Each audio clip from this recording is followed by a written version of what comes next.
message just in itself when you stop and think about it. When a baby is in a womb, that's how it lives. All the food for that child in the womb of a woman is fed through the umbilical cord. Am I right? I'm right. I got enough, little bit of knowledge. I got enough knowledge to be dangerous, is what it is. I was going to a chiropractor one time, and he's cranking my neck, and you know how all those sounds come up in your ears when you're cranking your neck and doing all that stuff, and he's twisting my back and doing all of that good stuff, and I'd been there for about 3 weeks. And so in the 4th week I went in, and he came in and said, "Well, Terry," he said, "get up on the table." I said, "Well, I think we're going to change this up today." He looks at me and says, "What do you mean?" I said, "Well, I've been watching you real close, and I think I can do this. So I want you to lay on the table, and I'm going to adjust your neck." He looked at me and said, "No, you're not."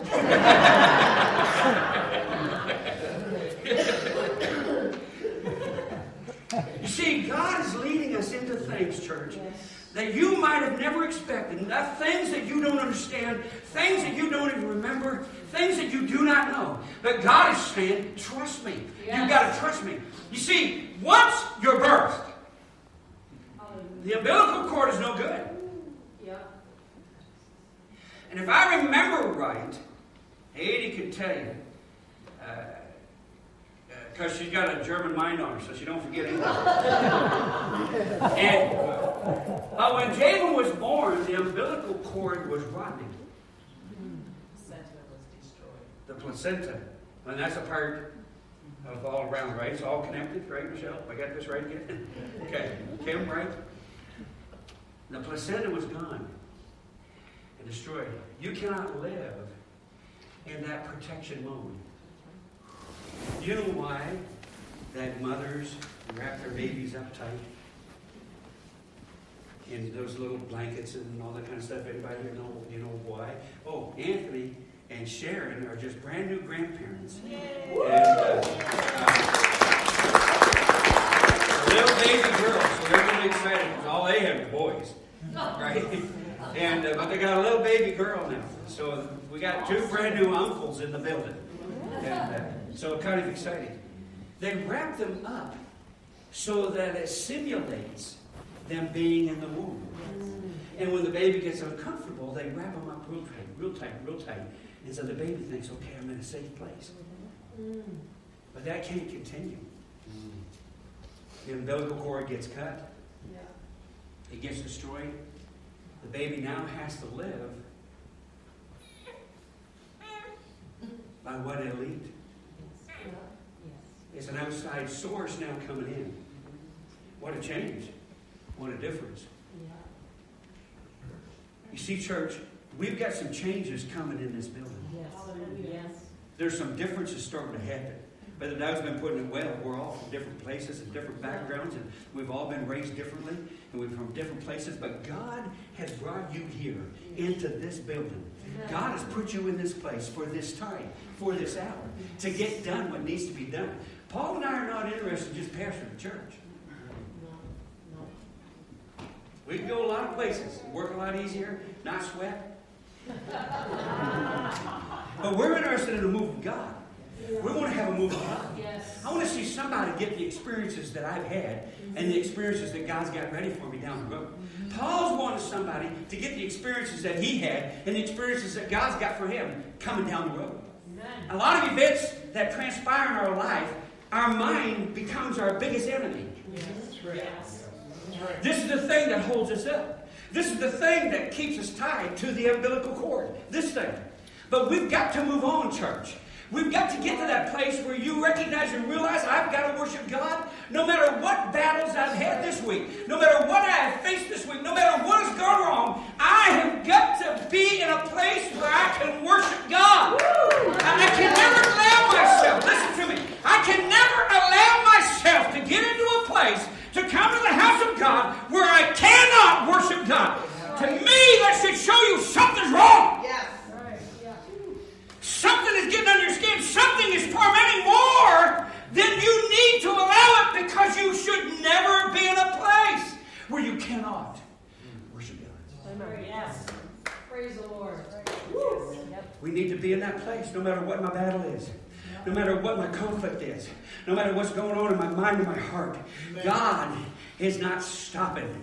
God is continually moving forward. We're on a march, church, on a one-way street that's really narrow. And I'm marching to the rapture. That's why I'm headed to the trump of God sounding. And God taking us out of here. I'm marching on that course. That's the course that I'm on. Listen, most of you probably know the story, but I stated that we have a hard time hearing. Our eyes hear for us. Our eyes are not to hear.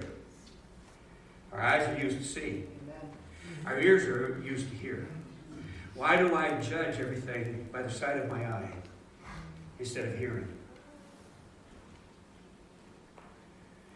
In verse 45 of that chapter, I guess you're still there, Tracy. You might as well put 45 up. They of the circumcision which believed were astonished, as many as came with Peter, because that on the Gentiles also was poured out the gift of the Holy Ghost. They were astonished. They've already come through one miracle. They've come through Acts chapter 2. They've come through that upper room experience. That was beyond them. That was beyond their law of what should happen. This is brand new. We've never heard tell of this, seen this, whatever. And they've been taught for generations to never go into a Gentile's house. It's wrong. You can't go into a Gentile's house. This is against the law. You cannot do this. They were taught for years. And I mentioned the dead bodies. If somebody in your family died, you'd have to take care of it. But afterwards, you've got to separate yourself and go through a cleansing, purification system that makes you clean again so that you can associate with live people. I mean, the rules and the laws were absolutely amazing. Now here you've got God speaking to Peter, and so go to Cornelius' house. Cornelius was not only a Gentile, he was a soldier. He was a soldier. And God had to really fight with Peter to get Peter there.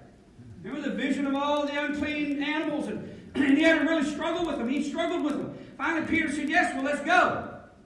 Peter didn't go alone. He had a crowd with him. A crowd of Jews came with him. What's going on here? What are you doing, Peter? You know, isn't it great to always have somebody looking over your shoulder and judging everything you do? You know, what are you doing now, Mark Purdy? Like, what are you up to today? Like, you know, what are you doing, Terry McAllister? I use two lilies. Dave Marshall's really the one I should be using. Right? You know, what are you doing, Dave Marshall? Somebody should be watching you. And they went, they watched, they saw what was going on. They went into the house. Cornelius' house was full of family and friends. Maybe some of his soldiers that were serving under him was there. Peter went in and preached to them. Cornelius told him his vision, what he saw. Cornelius had been praying to God. Didn't have no knowledge. Didn't know what he was praying for. Just knew that something in his heart was saying, I'm hungry. I'm hungry. I need to do something. I need to do something. It's like Jason's testimony last Sunday night, saying, I didn't know what my problem was. I didn't know what was going on. I didn't know what was happening. Someday, he'll get up and tell you exactly what really did transpire, but not today. He's not going to do it today. But something was holding him, and he couldn't figure it out. I want to serve God. I want to live for God, but I keep screwing up. I keep messing up. What's holding me? What's going on? Cornelius didn't have a clue what he was asking for, what he was praying for. He just knew that he was hungry. He wanted God. He was hungry for God. Could we not get back to that place where you just start becoming hungry for God? I just want to be hungry for God. I want to be... God's not going to lead you into something that's going to destroy you. They said, and the Holy Ghost fell, and they were astonished. God did what they didn't expect. Now listen, I'm going to tell you something. They had to confess this was God. The Jews had to confess that this was God, because these Jews had already concluded that the Holy Ghost was from God. Are you listening to me? These Jews that were with Peter had already accepted the baptism of the Holy Ghost. They already had come to the conclusion, this is God. This is God. Now, when you get to the next step, and God's going to start pouring out the Holy Ghost on Gentiles, how could you as a Jew go back and say, well, there's no God? Now you're in a bind. You confess something now that you're trying to undo. See, God brought the revelation to them, and He led them in His way. God led them the way that they needed to be led. Do you not believe? Can you not trust God enough today to believe that God is leading you the way that you need to be led? And every now and then, He's going to let you leap across a brook that has no bridge on it.